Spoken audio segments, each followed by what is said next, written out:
Eu, assim, pessoalmente, eu tenho horror à ingratidão, sabe? Tenho horror das pessoas que não reconhecem. Então, assim, por uma compulsão pessoal, uma identidade pessoal, assim, com a posição do Haddad, eu dou razão a ele, né? Eu acho que o que ele fala é muito certo. Não é possível estar celebrando bons resultados e tudo sabe, viva isso, olha, a inflação baixa, o crescimento, o emprego, etc, etc, e depois pau no Haddad, né? Nesse sentido, eu dou plena razão a ele. Se ele fosse uma pessoa comum, né? Como eu faço, cobro muito de quem não reconhece minha ajuda, sabe? E acontece com muita frequência. Você se esforça tanto para uma pessoa, ajudar uma pessoa, e depois ela esquece, né? Ou até comete ingratidões, atos de ingratidão e tal. Mas ele não é uma pessoa comum, né? Eu acho que, como ministro, ele passou um recibo que não devia ter passado, porque suscitou essa discussão e tal. Agora, eu também não gosto da postura crítica ao ministro, também não gosto, sabe?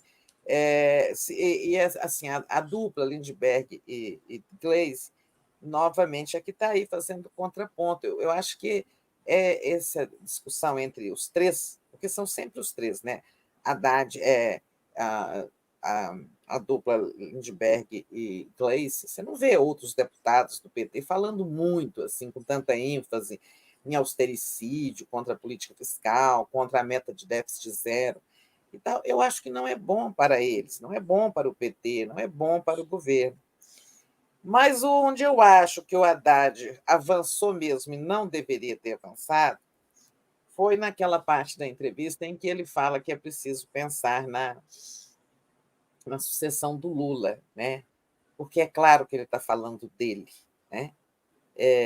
Que hoje, sem dúvida, é um grande quadro, é o melhor quadro que o PT tem depois do Lula. Teve uma eleição, olha, o Haddad perdeu a eleição, mas nas condições adversas em que ele disputou, ele foi muito bem votado, né? Teve 47 milhões de votos, se não me engano, em 2018, não foi? 46, 47 milhões de votos. E aquilo ali era o quê? Era no momento em que tudo desmoronou para o PT, né? Lula preso, é, é, Dilma derrubada, Lava Jato solta, né? Demonizando petistas e tal. Mas não devia, né? Porque é como se ele estivesse falando: vocês não podem me desgastar, porque eu sou a alternativa ao Lula, né? E nós sabemos que a candidatura do Lula para 2026, com a reeleição, está posta, né? Entrevista de um homem fatigado, um homem estressado. Um ano muito difícil para ele, muitas batalhas ele teve que peitar sozinho. Magoado, né? Que? Magoado.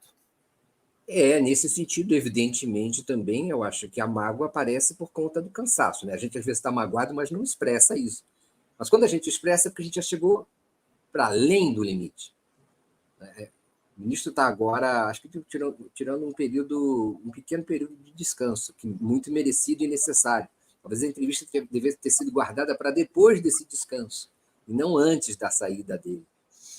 E está no ponto errado, eu acho. Acabou ficando no ponto errado. Deveria ficar apenas e somente na comemoração, na celebração. E guardar vamos dizer, esse balanço em relação à oposição que ele pode receber dentro do PT para outras ocasiões, para uma outra situação. A entrevista não deveria ser manchada por essa questão que é secundária. Ela deveria ser apenas essa celebração das suas vitórias. Ponto. Então, às vezes a diferença entre o erro e o acerto é uma questão de grau, né? Errou o ministro, e tem todo o direito de errar. Inclusive, porque manteve o debate na questão, acabou mantendo o debate na questão do austericídio, que é uma coisa que ele deveria evitar, porque ele não é o ministro do austericídio, não tem por que voltar a esse debate, ele é o ministro, enfim, da PEC da transição, ele é o ministro do Bolsa Família, o ministro do PAC. De quantas coisas Tereza, Aquiles, Sara, ele não fez esse ano? Não é? Tanta coisa, né? Reforma tributária. A gente vai perder aqui, não é? Do voto de qualidade, enfim, de todos os recursos que ele conseguiu para o país. A gente vai ficar aqui lembrando, infelizmente, dessa polêmica interna com o PT, ou com a Glaze, que, por sinal, também não deixa de reconhecer os avanços do governo, nem o próprio Lindbergh.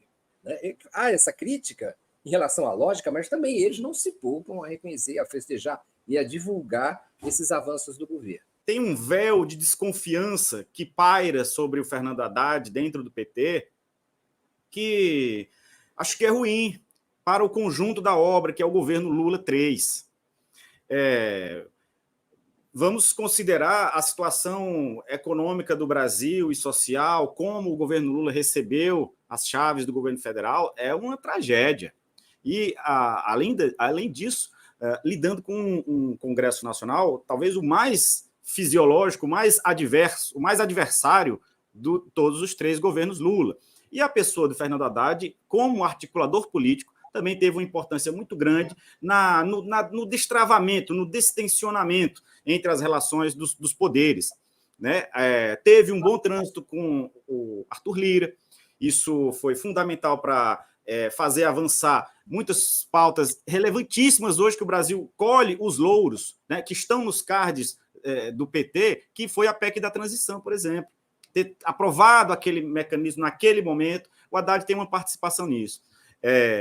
Sobre essa questão do austericídio, né, porque eu acho que foi aí que bateu atravessado nele, porque eu fui ler a resolução do PT, que foi publicada em dezembro do ano passado, agora há pouco, e ele fala lá um trecho relacionando-se ao Banco Central. Né, quando o PT diz, olha, a gente precisa se libertar urgentemente desse Banco Central independente. Isso, de um Banco Central independente, que senão a gente não vai conseguir atender às demandas do país. Obviamente que o Haddad tomou isso para ele, apesar de que eu acho ali o PT estava mirando no Campos Neto.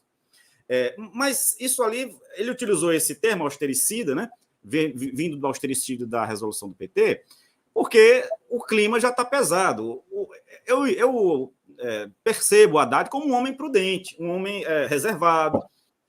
Para ele vir a público e fazer essa entrevista no canal errado, a meu ver, que é o jornal O Globo, e soltar o que ele soltou, muitas coisas já aconteceram no bastidor que a gente não tem conhecimento. Mas a gente tem conhecimento que existe uma disputa ali de posições, de visões sobre como o governo deve agir no governo e que na política econômica, e que o Haddad tem levado algumas. Ele tem sido derrotado menos do que tem sido vitorioso nesses embates em que ele tem travado principalmente com a deputada Glaze, presidente do PT.